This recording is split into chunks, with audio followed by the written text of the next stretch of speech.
Yarn. Yarn 15. Blak Binis. When you think of a pirate, what do you picture in your mind? Something like this.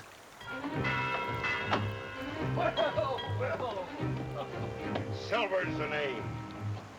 Long John Silver, they calls me. At your service, sir. Or do you think of something a bit more modern? Everything okay? I don't like the look of that. They're coming in fast. Men in speedboats with machetes. This is Mask, Alabama. We are an unarmed freighter. We have 2 skiffs approaching with armed intruders. Potential piracy situation. You probably don't think of pirates as wearing expensive suits and working in high-rise office buildings.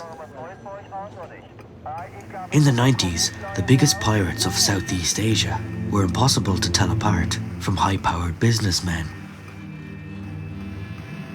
It was hard to tell them apart because they could be both.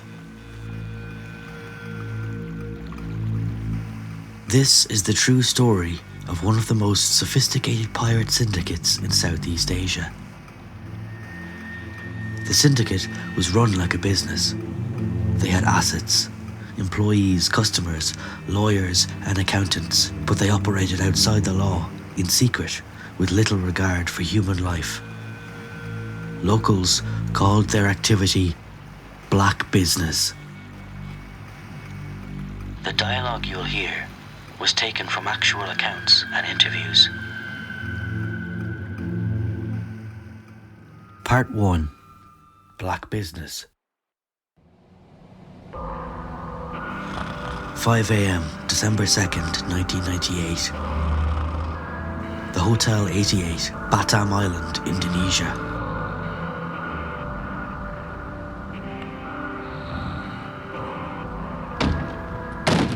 An armed team of Indonesian special forces burst into the room of Mister Wong and surround his bed. Mr. Wong's current girlfriend and former favourite call girl, Iias, sits up and screams in the bed beside him. Mr. Wong slowly rolls over and squints at the gun barrels pointed at his head. He tells Iias to calm down. The screaming isn't helping his hangover. Mr. Wong pulls up his trousers over his bulging gut while lying on his back. Tie his wrists and let's get him out of here, a soldier shouts from behind the line of armed men. Iias later recounts, I didn't know what was going on, but Mr. Wong didn't seem all that surprised. You can't do this, I shouted at them. What has he done? He's just a businessman.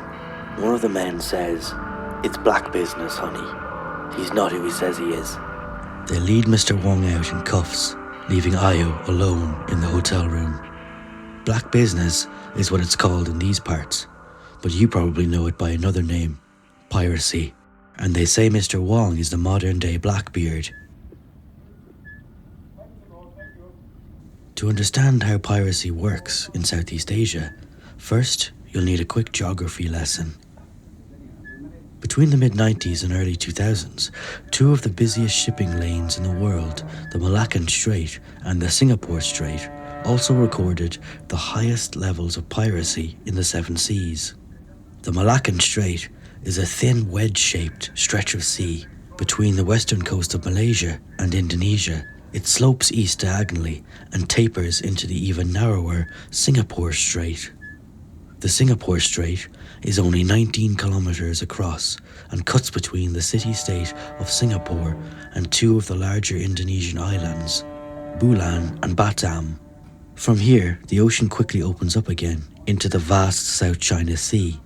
This hotly contested body of water has an area of 3.5 million square kilometers and touches hundreds of ports in Indonesia, Vietnam, Brunei, the Philippines, and China. It's like shooting fish in a barrel, a pirate says. Ships are ambushed and then hijacked in the narrow straits, then piloted out to the open waters of the South China Sea, where they just disappear. Sometimes their crews disappear too, but more often than not, they're recovered near the coast after spending a day or two floating aimlessly in their life rafts. It's nothing like how piracy works off the coast of East Africa. The pirate continues. Like in that movie Captain Phillips with Tom Hanks. That's small change. No, we're a lot more organised. We're a business. We have investors, buyers, high-tech equipment, and we make a lot more money. There's another important factor that contributed to piracy in the 90s. The economy. The island of Batam is less than an hour's ferry ride from Singapore. Batam's casinos, brothels, and proximity to Singapore make it a hotspot for wealthy sex tourists and businessmen.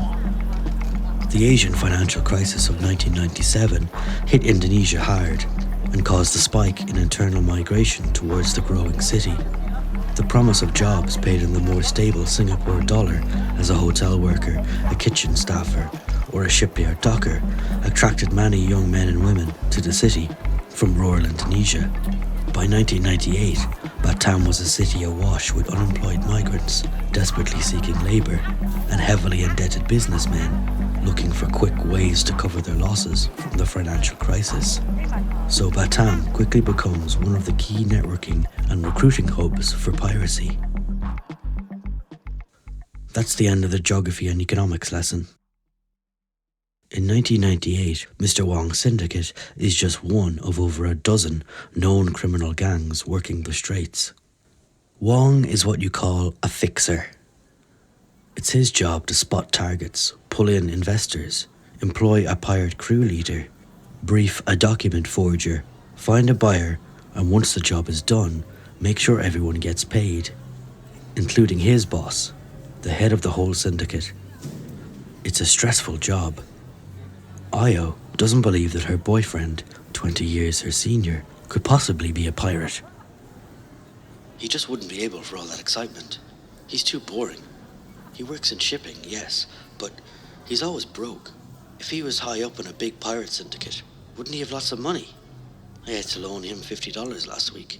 The staff at two of his favourite hotels in Batam agree with Io. Mr. Wong stays here a lot. The concierge from Hotel Iseas. He uses a few different passports, with different names and nationalities each time. That's why we just call him Mr. Wong. I don't know what his real name is, or where he's from. He's not much of a tipper though, and he makes sure he empties his bathroom of all the soap, shampoo, and toilet roll when he checks out. Mr. Wong's luck has finally worn out. His syndicate is thought to be responsible for dozens of reported, and even more unreported, hijackings in the Singapore Strait. His most recent hijacking ended in failure. The ship in question is the MT Petro Ranger. MT stands for motor tanker. It's owned and operated by Petro Ships. Was to be the yard's first ship built for a foreign owner, a Singaporean company called Petro Ships. Months of meticulous design and detailed craftsmanship followed, culminating in 1998 when this ship left its launching dock as Singapore's first double-hull ship and the best vessel.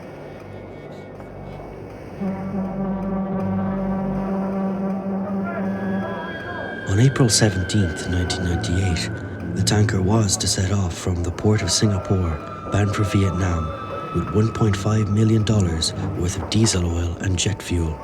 The Petro Ranger is almost entirely crewed by men from Southeast Asia, but she is to be captained by Ken Blyth, a 57-year-old veteran mariner originally from Scotland, but now based in Australia. Blyth gets to Singapore on the 16th of April, the day before the Petro Ranger is scheduled to leave. There, he meets his officers for the first time. Most ship's officers will only fly in a day or two before the ship's scheduled to cast off. Captain Blyth. You might have worked with one or two of the lads before, but sometimes you don't know them at all. All you have to go on are their resumes. It might even be your first time on that particular ship, so you've only got a day or two to get up to speed. First thing I always check is the kitchen. If that's not fully stocked, or if the chef doesn't seem competent, that's sure to cause problems. Captain Blyth was eager to get his cargo to Vietnam as quickly as possible. He had a flight booked from Ho Chi Minh back to Australia 4 days later, just in time for his 25th wedding anniversary. The wife said she'd kill me if I was late for that. The morning of April 17th, Blyth and his crew had the Petro Ranger ship-shape and ready to go, but their departure time kept getting delayed by the port authorities. We'd hear on the radio that either our tugboat or guide pilot weren't ready, and we'd have to wait another hour. That happened 4 or 5 times. In the back of my mind, I'm thinking, something fishy's going on here. It was going to be dark before we got out through the Singapore Strait. I didn't want to be sailing through those waters at night. Captain Blyth's suspicions were correct. His departure was being delayed on purpose, because it's easier for pirates to board ships under the cover of darkness. Part 2. The Informant. 2 weeks before the MT Petro Ranger's scheduled departure, Mr. Wong walks into a karaoke bar somewhere in Singapore. He orders a drink at the bar, making sure to ask for a receipt. He sits quietly, intermittently glancing up at the horse racing on the TV above the bar, and over to his right, where a drunk businessman screeches a karaoke hit into the microphone. Wong doesn't even acknowledge the man sitting to his left, but he knows exactly who he is. The bar hostess pointed him out when he entered. Mr. Wong rewarded the tip-off by slipping her $50. That's a small price to pay for a chance to talk to a drunk Petro ship's employee. After a couple of minutes, the man starts making conversation with Mr. Wong. 2 drinks later, after listening to the man's sob story about how little he's paid and how far away he is from his family, Mr. Wong makes him a proposition. How would he like to make some fast cash? All he has to do is to provide some inside intel about what Petro ship tankers are scheduled to pass through the Singapore Strait in the next few days.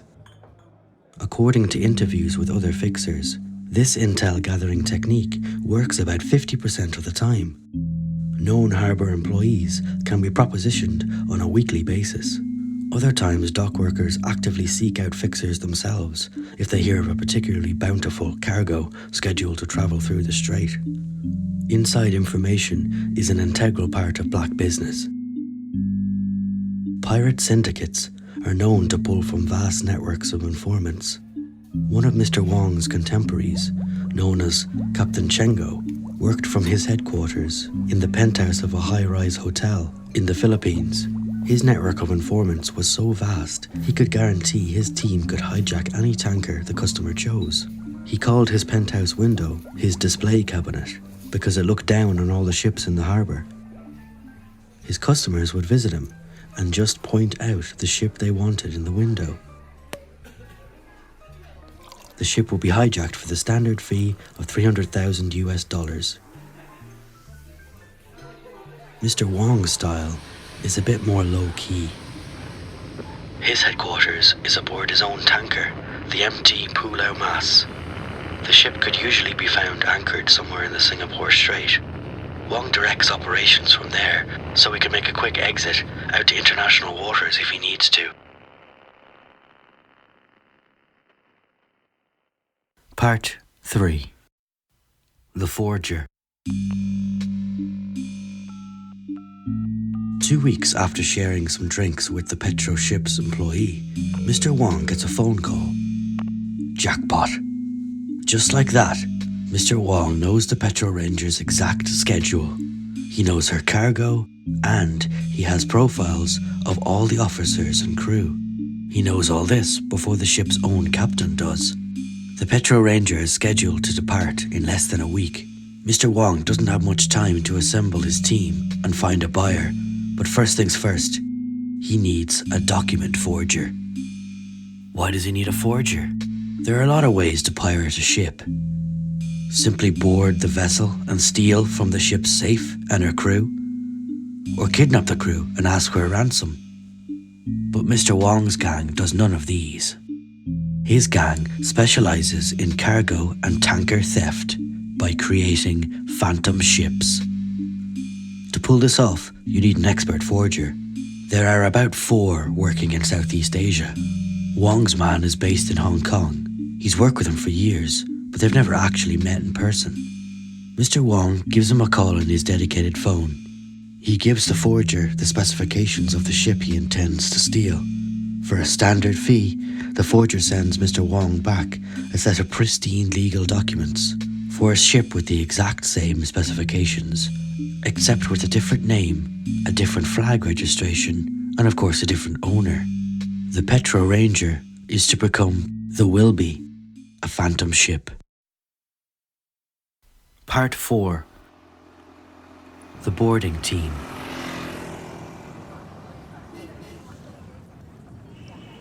Herman, a 49-year-old heavy-set man, sits in his usual spot outside his favourite cafe in Batam's port district of Nagoya.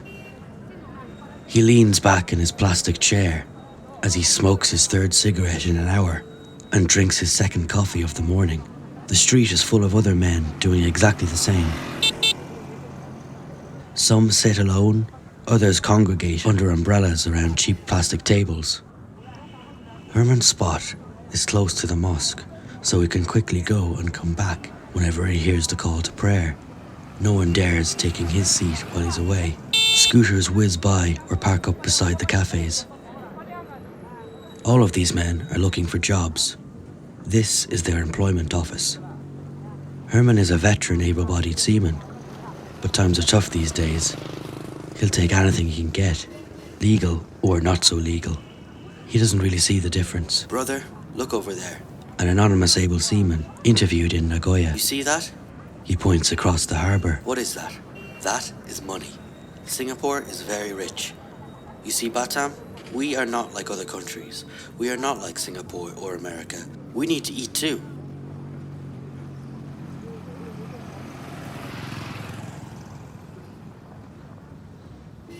Herman gets a message on his beeper.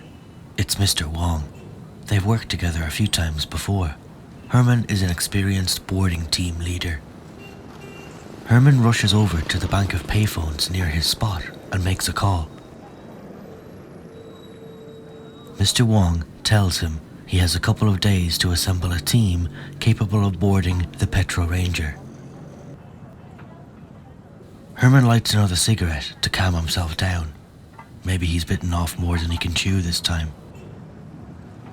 The Petro Ranger is a state-of-the-art tanker. Herman's not worried about overpowering the crew or piloting the ship to a new location. He's worried when he hears Mr. Wong's plan involves his team performing multiple STS transfers. What's an STS transfer? STS, or ship-to-ship transfer, involves the movement of product from one larger tanker to another smaller ship called a lightering vessel. What makes this process even more difficult is that pirates like to do it at night, and while the two ships are still moving out on the open sea.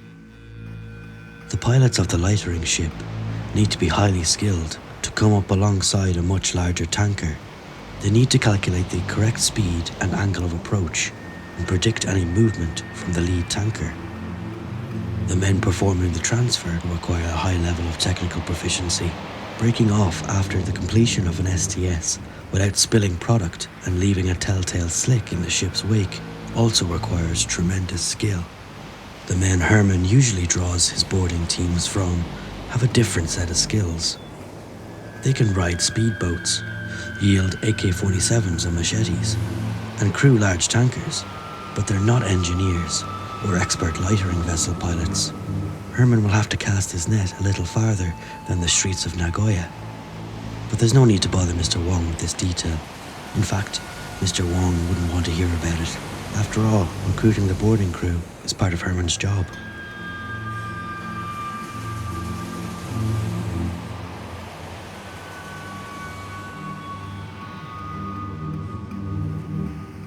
Meanwhile, Mr. Wong is busy trying to find buyers for the Petro Ranger and its contents. Mr. Wong has buyers in China for the ship itself, and 2 other buyers for different consignments of her diesel, but he's finding it difficult to get any takers for her jet fuel. Petrol and diesel are easy to sell on the black market or mix into the grey market, but jet fuel is much more specialised and harder to shift. If Mr. Wong can't find a buyer, he'll have to bunker the jet fuel on an island somewhere in the South China Sea. But holding on to several tons of evidence from a hijacking isn't the smartest way to do business, so he'd rather find a buyer before the Petro Ranger gets to the Chinese mainland.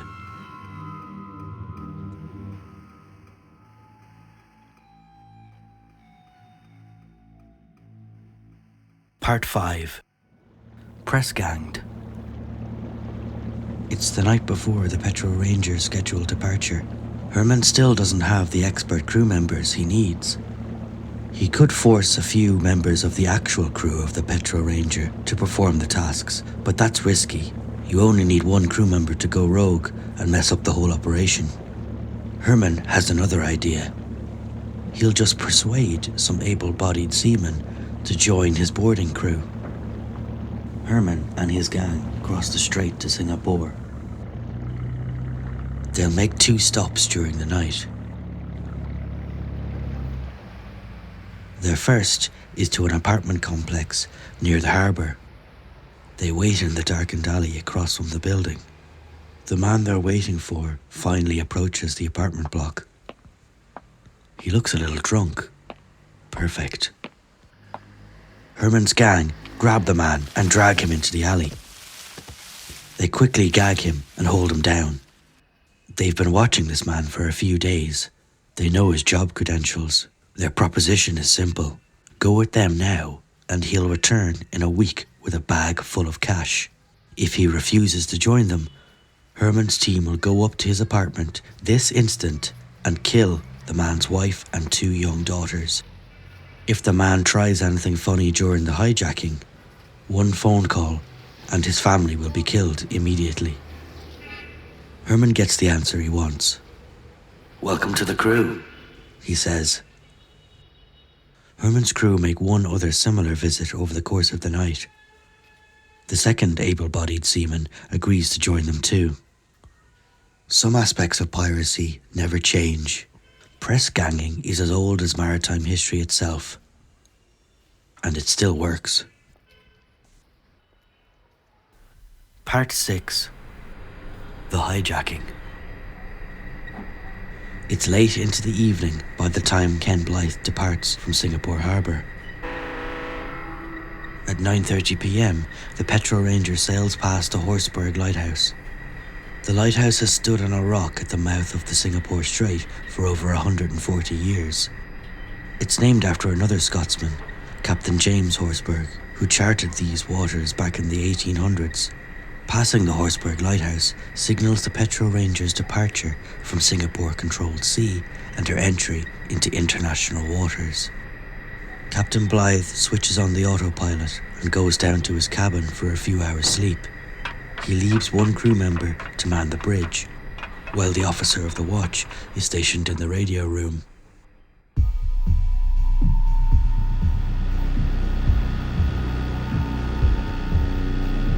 Herman and his men are aboard a small open-topped fiberglass speedboat. They are about a mile behind the Petro Ranger. As long as they stay directly behind the Petro Ranger, her wake will cloak their small ship from radar. Catching up to the Petro Ranger is not easy. The tanker's wake creates a deluge of waves that the small boat must fight against. The boat's engines and her crew's stomachs are pushed to their limit.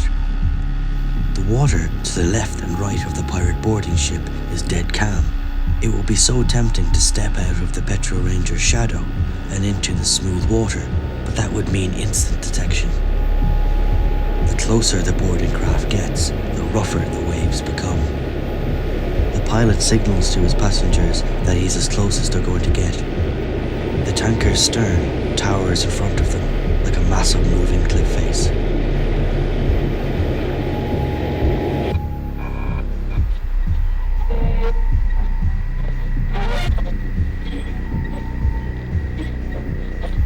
Petro Ranger's officer of the watch is busy trying to tune to his favourite Indian radio station. If he was concentrating on the radar screen, he might have noticed a faint signal flashing sporadically behind the ship. He might have been curious enough to go out on deck and shine a spotlight down from the stern.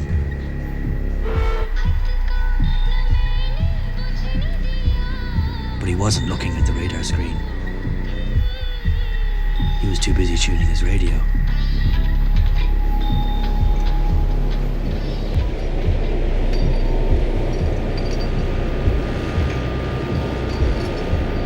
The pirates throw grappling hooks up as high as they can.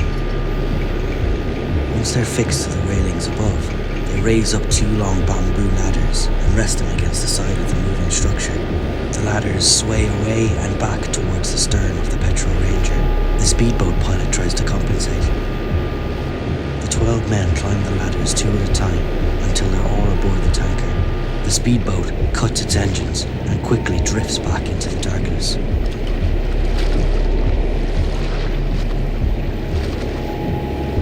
Men pull balaclavas over their faces and make their way silently up to the bridge.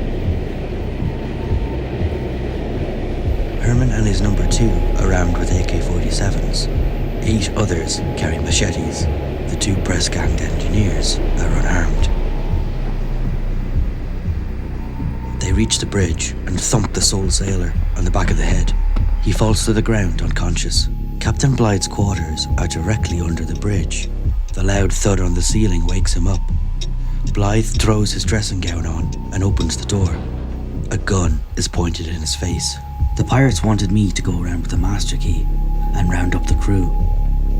The pirates round up all the crew and dump them in the captain's day room, except for the captain himself. They lead Blyth up to the bridge where Herman is there waiting for him. They didn't understand how to turn off the automatic pilot. They were baffled by touchscreen computerized piloting, so they wanted me to do it for them. After I gave them a crash course in piloting a tanker, they tied me up in the captain's high chair. For the next few hours, all I could do was watch as they set the Petro Ranger on a new course. Down in the captain's day room, the pirates throw mattresses on the floor and tell the Petro Ranger's crew to settle in for the next few days. Captain Blyth is thrown in with them after his knowledge is no longer needed on the bridge. Herman and his gang don't want Blyth knowing where they're going. The Petro Ranger is somewhere in the middle of the South China Sea. The pirates have scheduled a rendezvous with a transfer tanker, or lightering ship, the next day. The smaller tanker will come up beside the Petro Ranger. Hoses will be attached and fuel will be pumped from the Petro Ranger over to her temporary neighbour. If any passing ships were to see this meeting in progress, they wouldn't bat an eyelid. Ship-to-ship transfers happen all the time. How was anyone to know that this is actually a hijacking? But surely by now someone has reported the Petro Ranger missing. Her crew hasn't been in contact with anyone in days, and when she fails to deliver her cargo in Vietnam, well then won't everyone be on the lookout for a massive tanker with the name Petro Ranger emblazoned on her stern? Mister Wong has already thought of this. He had his best forger produce documents for a ship of the exact same specifications as the Petro Ranger, and he gave those documents to Herman. Herman is now the registered captain of a tanker called the Wilby, the Petro Ranger's new name. All that needs to be done now is to paint out her old name on the stern and replace it with the new name. The same has to be done on all the lifeboats, life jackets and ring buoys. And any documents with the name Petro Ranger have to be thrown overboard. By the time the lightering ship arrives, all remnants of the Petro Ranger have been removed, except of course for her crew. They are all still cooked up together in a room with no windows or toilet facilities. After 3 days at sea, the conditions have become unbearable. A bootleg copy of the movie Titanic, the only non-pornographic entertainment on board, plays over and over on the TV in the corner. It's torture. Suddenly the door swings open. The pirates point to Captain Blyth and signal him to follow them. They push him into his old quarters and slam the door behind him. Part 7. Ship-to-ship transfer. Herman is sitting behind the captain's desk. He tells me to have a seat, Blyth recalls, in my own bloody office. I've been cooked up for the guts of a week with barely any food or water. I'm a wreck. Then he offers me a fag. I took it. Herman is quite cordial. He apologises for how some of his more inexperienced men initially treated Blythe's crew. He says that this is just business, and as soon as this deal is done, they can all go back to their regular lives. The impression I got, Blyth says, was that having achieved what he had done, the Petro Ranger was the most modern tanker he'd swiped. He would have loved to have phoned up CNN and say, "Look what I've pulled off." And I was the only one around who could possibly appreciate what he had done. Herman may have been putting on a brave face, but he was in over his head.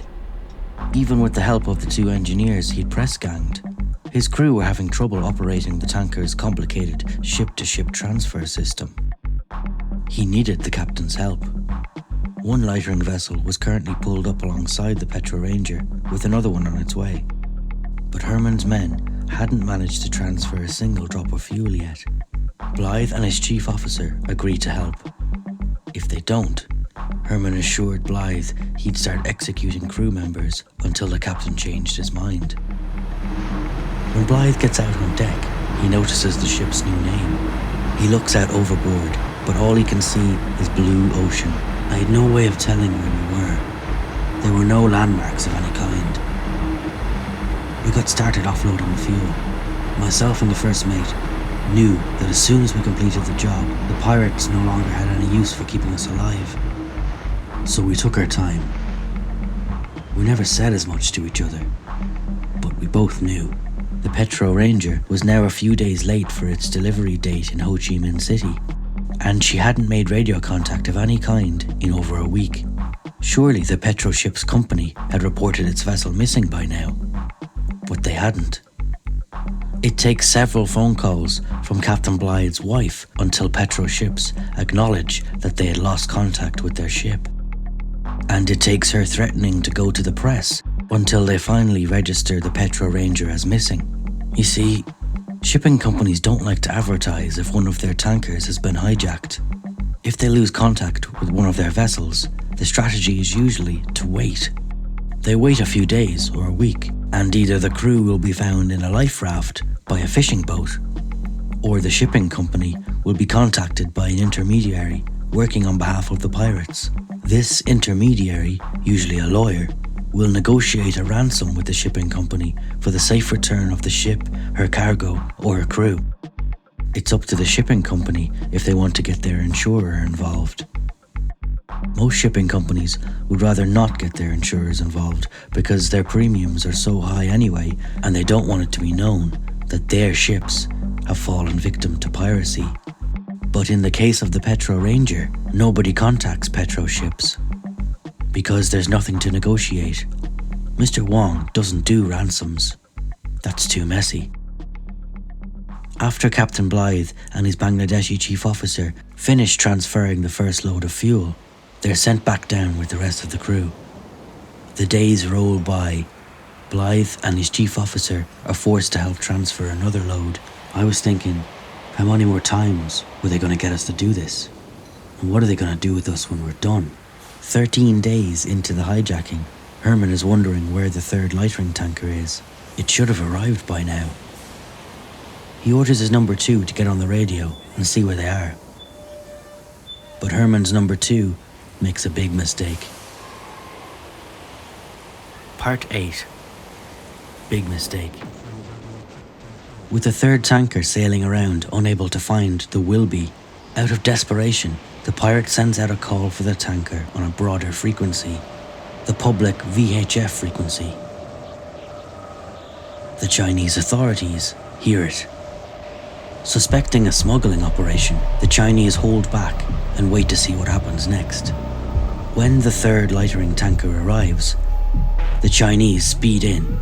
They stop both ships at sea and escort them to Haikou Harbour on the island of Hainan in southern China.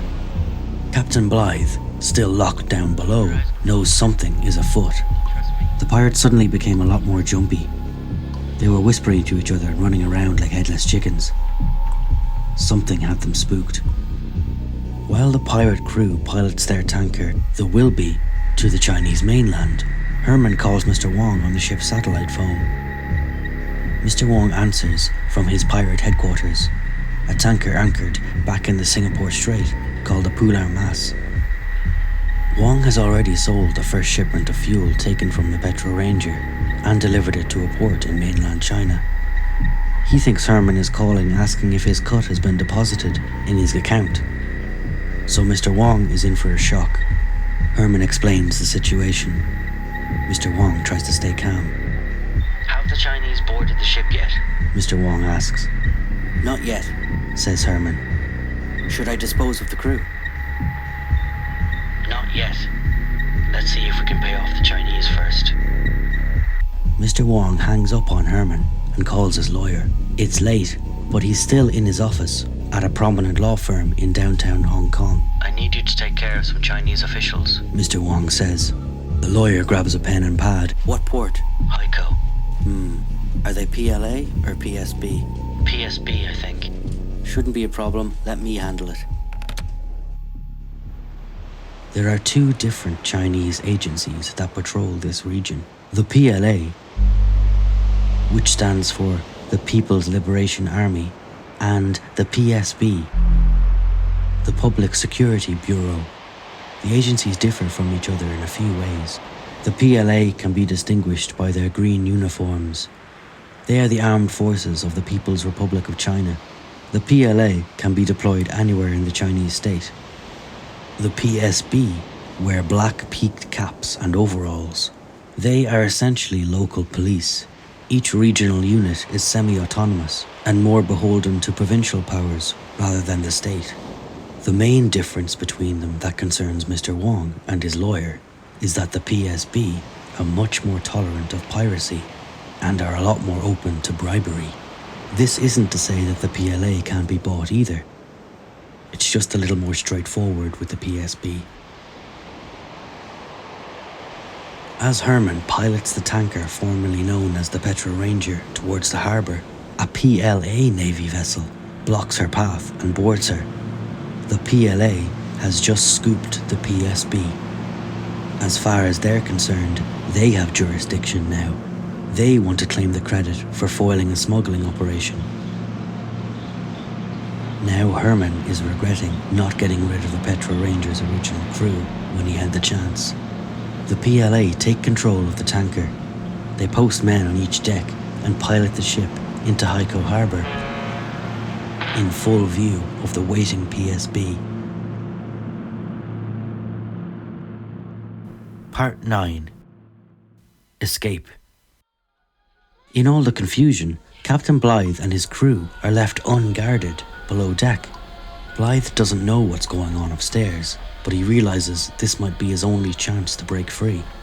He asks one of his crew members to sneak out ahead of him, hide, and keep watch for pirates. What was to happen was that Sani would check where the pirates were, Captain Blyth, and when the stairwell to the bridge was clear, I would hear 3 bangs on the door. Then I'd open it from the inside and we'd take off. Sani and I ran barefoot to minimise noise. We bolted up to the main deck and saw Chinese soldiers everywhere. I saw one keeping a watch up on the Monkey Island, so I headed up there. The so-called Monkey Island is the highest lookout point of a ship. Blyth thought it was best to approach a soldier that was on his own, away from the pirates and his other fellow soldiers.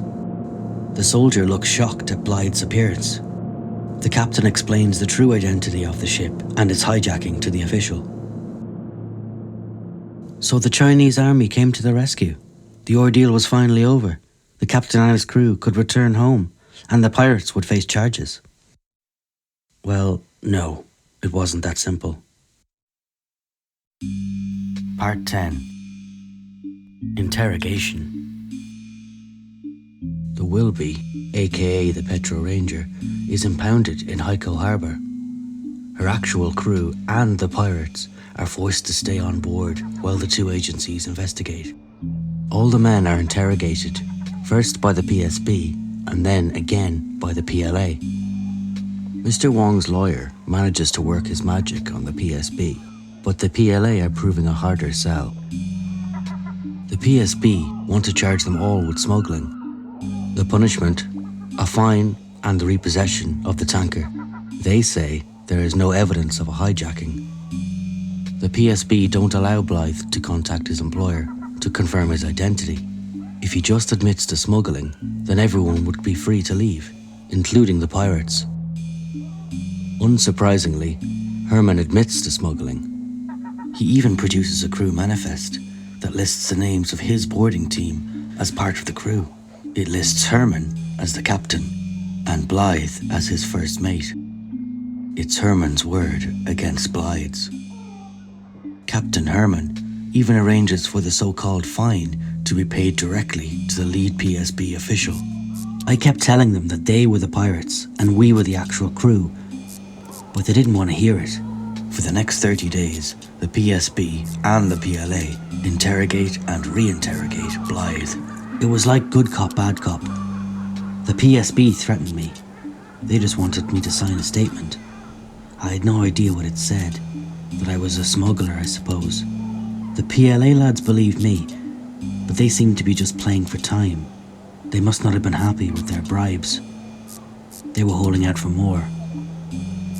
When it wasn't coming, they finally let me contact Petro ships. But even with confirmation from Petro ships, the PSB are not willing to release the ship or her crew. Blyth is getting paranoid. Were Petro ships themselves involved in some way? What on earth would we have to gain? Tan Cheng Meng, executive director of Petro ships. I flew over to Hijacking myself. As soon as I heard from the captain, the Chinese finally released the tanker and her crew, only after I threatened an international diplomatic incident. What the Chinese did next was totally irresponsible and deplorable. They let the pirates go, despite overwhelming evidence. Tan and Petro ships never pursued a case. They said they were just happy to get the crew and the ship back. The last Blyth saw of the pirates was when the Chinese escorted them down the Petro ship's ramp and onto the harbour, presumably so they could board their lightering vessel and sail away from China. Blyth caught sight of Herman briefly. He hadn't seen him the whole time they were detained. Herman looked the worse for wear. No known sightings of Herman were ever reported again, but Captain Blythe's crew have seen members of Herman's boarding team at work on other ships in the harbour of Singapore and Batam.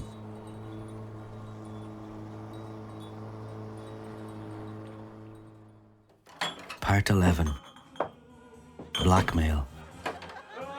Mr. Wong took the hit. He didn't get to sell on the Phantom ship, the Wilby. He wouldn't be using Herman again for any future business, but it wasn't hard to find someone else to fill his position. So Mr. Wong went back to business as usual. For 6 months anyway.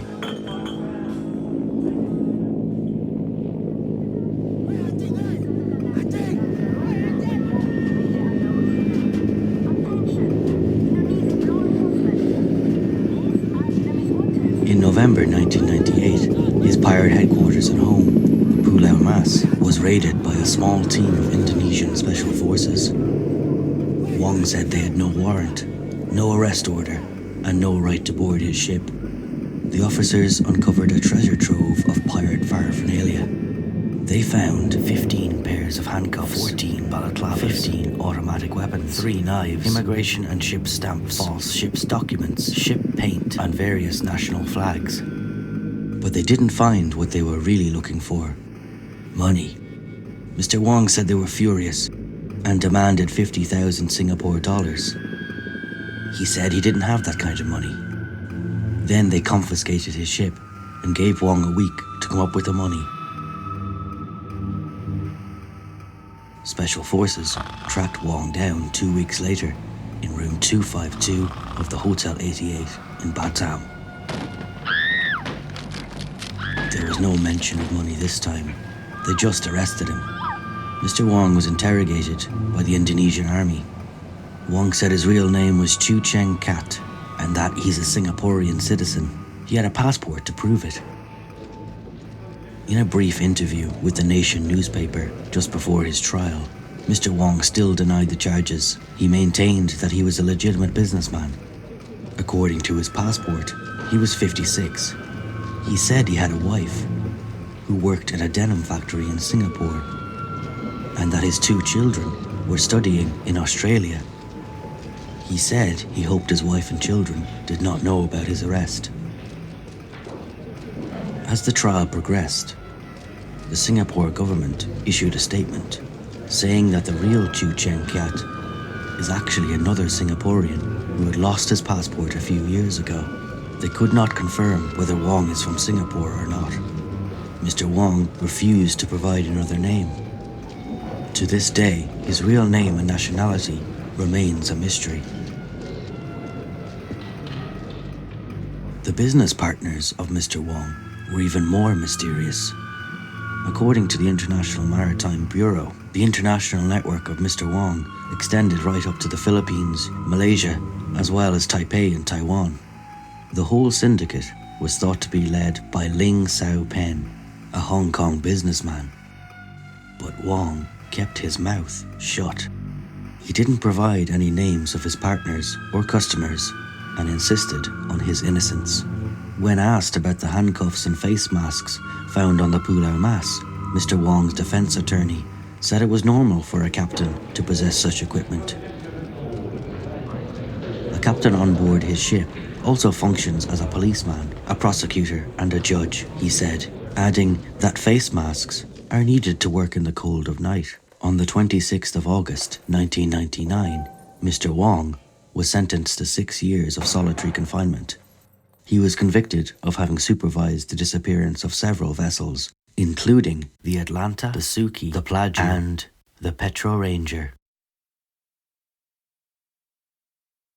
In 2002, after an attempt to escape and another attempt to set fire to his prison cell, Mr. Wong was transferred to an old reformatory prison in Sumatra. The conditions of detention were severe, and the man, nearing 60, was reported to be quite ill. That's the last anyone heard of Mr. Wong. Captain Blyth never captained another ship again. He retired after the Petro Ranger incident. "I was done with it," Blyth says. "I was getting too old for that shit." To this day, I can't watch a second of that film Titanic without retching. It's funny the things that bring it all back. We were lucky the Chinese did intervene. I'm certain that otherwise, me and the whole crew would have ended up at the bottom of the South China Sea.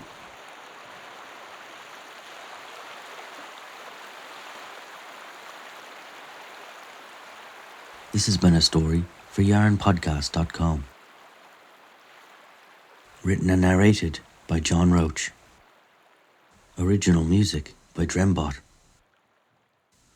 For a full bibliography, see the episode description.